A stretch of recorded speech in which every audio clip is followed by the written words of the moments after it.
Ma'am, you've been loitering in an emergency zone. No badge. Move it now. I'm on a public sidewalk, officer. I'm not blocking care, and I'm not breaking the law. Last warning, show ID or I'm cuffing you for trespass. Do it. Keep that Axon timestamp clear, because you're about to arrest a federal compliance director. The high-definition security lens mounted above the emergency department entrance at Mercy General Hospital captured every pixel of the incident recording at 60 frames per second. It saw the frantic arrival of ambulances, the weary shift changes of nurses, and the steady flow of patients seeking help. But on this bright, unseasonably warm Tuesday afternoon, the camera's unblinking eye focused on something else. Officer Kyle Braden, standing post near the sliding glass doors, had absolutely no idea that the woman he was staring at, the one he had already labeled a nuisance in his mind, was Dr. Eleanor Vance. He didn't know that the tablet she was holding contained the power to revoke the hospital's Medicare funding. He didn't know that this 54-year-old black woman dressed in sensible flats and a nondescript navy blazer was the director of the Federal Bureau of Healthcare Compliance. To Officer Braden, she was just a problem. To the federal government, she was the person who ensured hospitals didn't violate the civil rights of the vulnerable. Eleanor stood near a concrete planter about 30 feet from the main intake doors. She wasn't blocking traffic. She wasn't shouting. She was observing. Mercy General had been flagged for patient dumping, the illegal practice of discharging homeless or uninsured patients before they were stable, and Eleanor was conducting a preliminary on-site covert audit before her full team arrived the following week. She noted the timestamp on her tablet as a security guard rudely gestured a confused elderly man away from the entrance. She frowned her stylus, tapping against the screen. This was exactly the kind of culture she had been sent to investigate.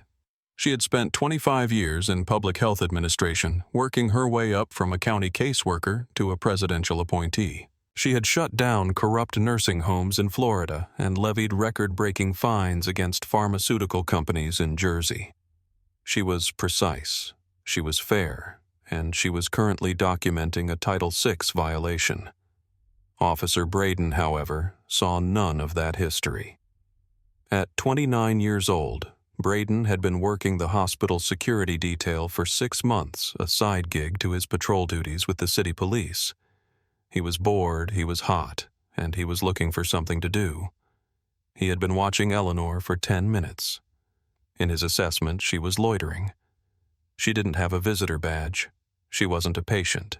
She was just standing there watching his guys tapping on an expensive-looking device that Braden assumed might be stolen. He adjusted his duty belt, the leather creaking loudly in the afternoon quiet. He rolled his neck, cracking the stiffness out of it, and decided it was time to clear the sidewalk. He didn't run the scenario through a filter of de-escalation. He didn't consider asking a polite question. He simply saw a target that didn't belong in his version of order. He stepped off the curb, his boots hitting the asphalt with a heavy, authoritative thud, and began to close the distance between himself and the woman who could end his career with a single phone call. "Hey, you!" Braden's voice boomed across the drop-off zone, causing a young mother unloading a stroller to jump. Eleanor didn't jump. She finished typing her sentence, security personnel displaying aggressive body language toward non-threatening subjects, and slowly turned to face him. She lowered the tablet to her side, her expression calm, bordering on indifferent. This wasn't her first time dealing with aggressive authority figures. "Are you addressing me, officer?"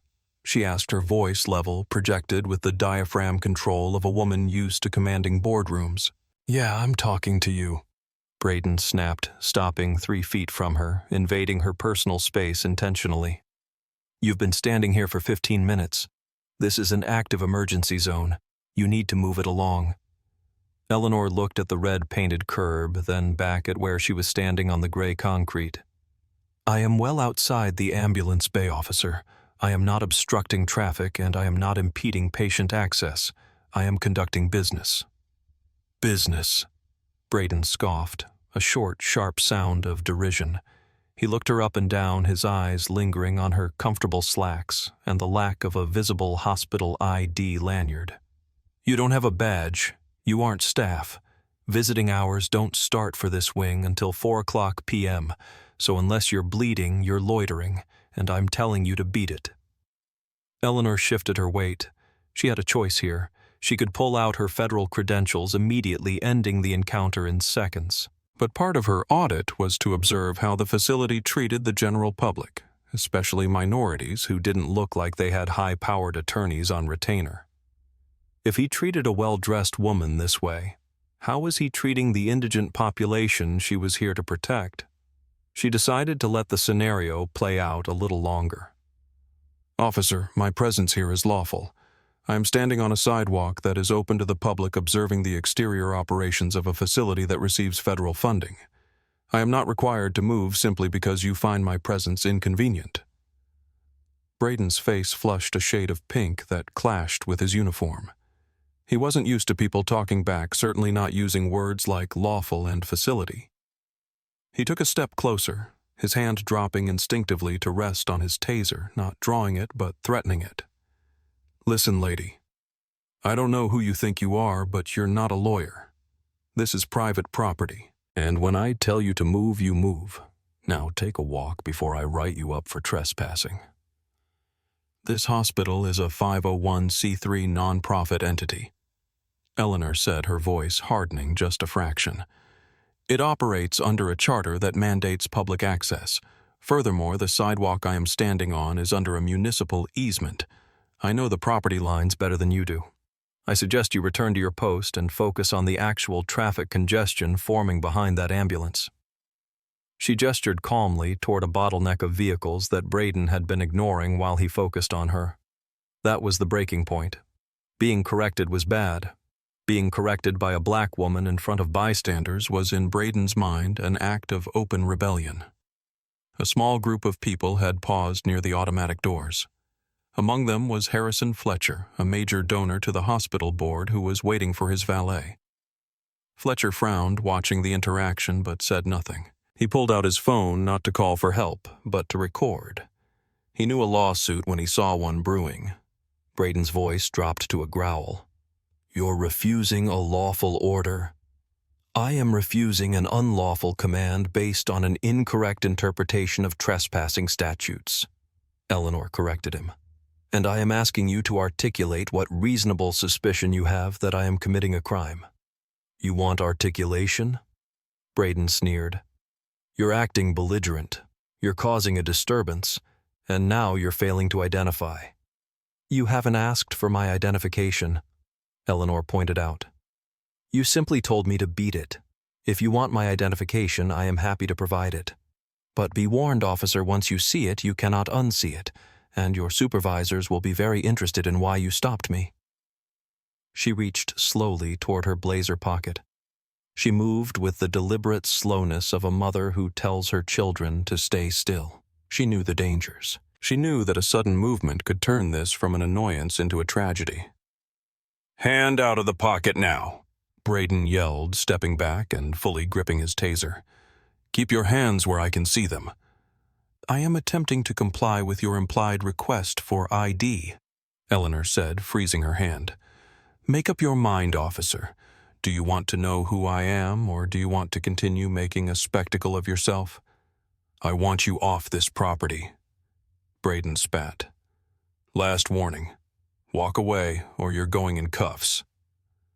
Eleanor looked him dead in the eye. She saw the fear behind the aggression. She saw the fragility of his ego, and she knew she had to document this all the way to the end. "I am not leaving," she stated clearly. "I have a federal mandate to be here." Braden didn't hesitate. He closed the distance in 2 strides. He didn't ask her to turn around. He grabbed her left arm, twisting it behind her back with unnecessary force. The torque on her shoulder was sharp and sudden. Eleanor gasped, dropping her tablet. It clattered to the concrete, the screen cracking a government-issued device containing classified audit data, now lying face down in the dirt. "You're under arrest for trespassing and resisting," Braden shouted, playing to the crowd now trying to justify the violence. He shoved her forward, pressing her chest against the rough brick of the planter. "You are making a mistake," Eleanor said through gritted teeth, the pain in her shoulder radiating down to her elbow. "I am a federal officer. Check my pocket." "Shut up." Braden clicked the first cuff onto her wrist. "You can tell it to the judge." "I am the equivalent of a judge in administrative court," Eleanor said, her voice straining but not breaking. "And you are currently violating Title 18, Section 111 of the United States Code, assaulting a federal employee while they are engaged in the performance of official duties." "Yeah, sure, and I'm the president," Braden mocked. He wrenched her other arm back. Eleanor winced. She had rotator cuff surgery 2 years ago. He was tearing at the scar tissue. The second cuff locked into place. The sound was a metallic finality that echoed in the silence of the watching crowd. The hospital donor, Fletcher, was still filming, his eyebrows raised high. He knew Dr. Vance. He had seen her speak at a gala 3 years ago. He knew exactly who Braden had just manhandled. And he knew Mercy General was about to burn. Braden didn't take her to a patrol car. He wanted to parade her. He grabbed her by the bicep and marched her toward the security substation located inside the main lobby. He pushed her past the sliding doors, past the intake desk where nurses gasped and looked up. Eleanor walked with her head high despite the awkward angle of her arms. She didn't struggle. She didn't scream. She looked directly at every security camera she passed, documenting her own abduction. She was building the case in her head, line by line, count by count. Excessive force, unlawful detention, destruction of government property, civil rights violations under color of authority. They entered the security office, a cramped, windowless room that smelled of stale coffee and industrial floor cleaner. Braden shoved her onto a hard plastic bench. "Sit," he commanded. He walked to the other side of the desk, feeling a rush of adrenaline. He had taken control. He had removed the threat. He felt powerful. Eleanor sat. She took a deep breath, composing herself. The pain in her shoulder was a dull throb now. "I need you to retrieve my tablet from the sidewalk," she said calmly. "It contains sensitive federal data. If it is stolen, that is another felony on your record." Braden laughed. He actually laughed. He sat down in his chair and swiveled to face her. "You act real tough for someone in cuffs. What is it? You read a few legal blogs online. You one of those sovereign citizens?"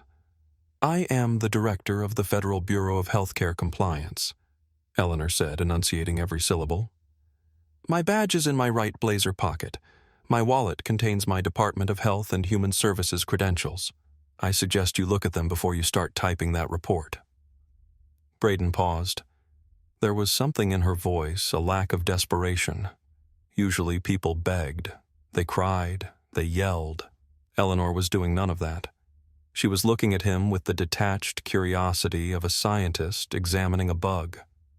For the first time, a seed of doubt planted itself in Braden's gut. He hesitated, then reached over and grabbed her purse, which he had tossed on the desk. He didn't check the blazer pocket because he didn't want to get close to her again. He opened the purse. He dug past a pack of tissues and a sunglass case. He found a leather wallet. He flipped it open. The badge wasn't the standard flimsy plastic ID. It was a gold shield mounted in leather accompanied by a holographic identification card with the seal of the United States government. Eleanor J. Vance.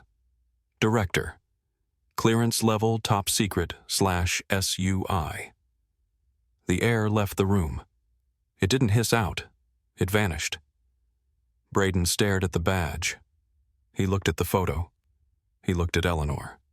The woman in the photo was younger, but it was undeniably her. He looked at the expiration date. It was valid for another 4 years. He looked at the text below her name. The bearer of this credential is a federal officer. Unauthorized obstruction of this officer is a federal crime. Braden's mouth went dry. His heart, which had been beating with the rhythm of triumph, suddenly skipped a beat and began to hammer with the erratic tempo of panic. He looked up at Eleanor. She hadn't moved. She was watching him read. These could be fake," Braden stammered, but his voice lacked conviction. "Call the number on the back," Eleanor said. "It goes to the Department of Homeland Security dispatch. They will confirm my identity, and then they will ask why I am not answering my secure line, and then they will send the marshals." Braden closed the wallet. His hands were shaking. He stood up. He didn't know what to do. If he uncuffed her now, he was admitting he was wrong. If he kept her cuffed, he was doubling down on a felony. He needed cover. He needed someone else to take the fall or to fix this. "I'm calling the administrator," Braden said, his voice cracking. "Mr. Sterling will sort this out."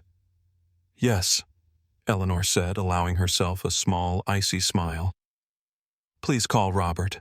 I was scheduled to have lunch with him on Thursday to discuss your hospital's corrective action plan. I suppose we'll be having that meeting early." Braden fumbled for the desk phone. He dialed the extension for the hospital administrator's office. His fingers felt like sausages, clumsy and numb. "Mr. Sterling." "Yeah. It's Officer Braden at the front desk. Sir, I have a situation down here. I detained a trespasser, but she's claiming she has some ID here that looks... Yeah, she knows your name. Okay, please hurry." He hung up. The silence that followed was heavy. The hum of the computer server in the corner seemed deafening. "You're in a lot of trouble," Braden said, trying to regain some footing, but sounding like a child. "Officer Braden," Eleanor said softly, "I want you to take a moment and look at the clock. Remember this time, 2:14 p.m. This is the moment your life changed. You had every opportunity to de-escalate. You had every opportunity to listen. You chose violence. You chose arrogance. And now you are going to learn that the authority you think you hold is nothing compared to the authority of the United States government when it is scorned." The door to the security office flew open. Robert Sterling, the hospital administrator, burst in. He was a man in his late 50s, wearing a tailored gray suit that cost more than Braden made in a month. He looked annoyed, ready to dress down a vagrant. "What is the meaning of this, Braden? I am in a board meeting with..." Sterling stopped. He saw Eleanor. He saw the handcuffs. He saw the serene, terrifying expression on her face. Sterling's face went the color of cottage cheese. He actually staggered back a half step, grabbing the doorframe for support. "Eleanor," he whispered. "Hello, Robert," Eleanor said pleasantry. "I see your security protocols are vigorous." "Get those off her!" Sterling shrieked. His voice was so high it cracked. He lunged toward Braden. "Get those cuffs off her right now. Do you have any idea what you've done?" Braden scrambled for his keys. He dropped them. He picked them up, his hands trembling violently. He moved behind Eleanor. She was refusing to move. She didn't show ID." "Unlock them," Sterling roared. The cuffs clicked open. Eleanor rubbed her wrists. She stood up slowly, rotating her shoulder. She winced again, audible enough for Sterling to hear. "Eleanor, Dr. Vance, I am so sorry." Sterling was practically hyperventilating. He's a contractor. He's new. We didn't know you were coming today." "That was the point, Robert," Eleanor said, turning to face him. "It was a surprise audit, and I have certainly been surprised." She turned her gaze to Braden, who was backing away into the corner of the room. "Officer, I want your badge number, your supervisor's name, and the retention codes for all security footage from the last hour. If a single second of that video goes missing, I will have the FBI raid this building and seize your servers." I can't give you," Braden started. "Give it to her," Sterling screamed. "Give her whatever she wants. My tablet is on the sidewalk." Eleanor continued, her voice cutting through Sterling's panic. "It is likely damaged. That is federal property. You will retrieve it immediately. And you," she pointed to Braden, "will sit in that chair, and you will not move until the police sergeant arrives to take my statement for the assault charges." "Assault," Braden said, his eyes wide. "I detained you. That's not assault. You twisted the arm of a compliant federal officer and handcuffed her without probable cause," Eleanor said. "That is assault. That is false imprisonment. And given your colorful language regarding my kind not belonging here, we are going to add a hate crime enhancement to the civil rights investigation." Braden slumped into the chair. He looked at Sterling for help, but the administrator was already on his cell phone frantically calling the hospital's general counsel. And Robert, Eleanor said. Sterling looked up, sweat beading on his forehead. I'm shutting down your emergency department intake for 72 hours pending a full safety review. Divert all ambulances to County General, effective immediately. Eleanor, you can't, Sterling begged. That will cost us millions. The board will fire me. You should be more worried about the Department of Justice, Robert, Eleanor said, adjusting her blazer. Because when I'm done with this report, you'll be lucky if this hospital is allowed to sell Band-Aids, let alone bill Medicare. 10 minutes later, the room was crowded. A police sergeant had arrived along with the hospital's head of legal. The mood was funeral. The sergeant, a man named Miller who Eleanor had worked with on a task force years ago, listened to Braden's stuttering explanation. Then he watched the security video. The room went silent as the video played. They watched Eleanor standing still. They watched Braden approach aggressively. They watched him shove her. They watched the handcuffs go on. Sergeant Miller turned off the monitor. He looked at Braden with disgust. You arrested a federal director for standing on a sidewalk. She wouldn't move, Braden whispered. Miller shook his head. Stand up, Braden. Give me your gun and your shield. Sarge, you're done. I'm taking you down to Central. We're booking you. Booking me. Braden stood up, panic rising again. For what? Battery, Miller said. And whatever federal charges the doctor here decides to file. You embarrassed the department, son. You're finished. As Braden was led out in his own handcuffs, passing the very bench where he had forced Eleanor to sit, he looked at her one last time. She wasn't looking at him. She was on the phone ordering a new tablet from her assistant in D.C. She had already moved on.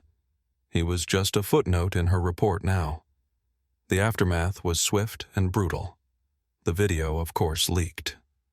Harrison Fletcher, the donor who had filmed it, sent it to the local news station that evening.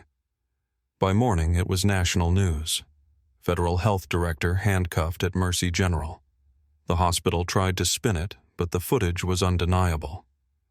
The Department of Health and Human Services suspended Mercy General's accreditation for 30 days, a death sentence for their quarterly budget. Robert Sterling was fired by the board within the week. Officer Braden was terminated from the police force and faced criminal charges that resulted in a plea deal, 2 years of probation, and a lifetime ban from law enforcement. But the real change happened in the paperwork. Eleanor didn't just punish, she reformed. Mercy General entered into a binding consent decree. They had to overhaul their entire security protocol. Every security guard was required to undergo 40 hours of de-escalation training and implicit bias certification.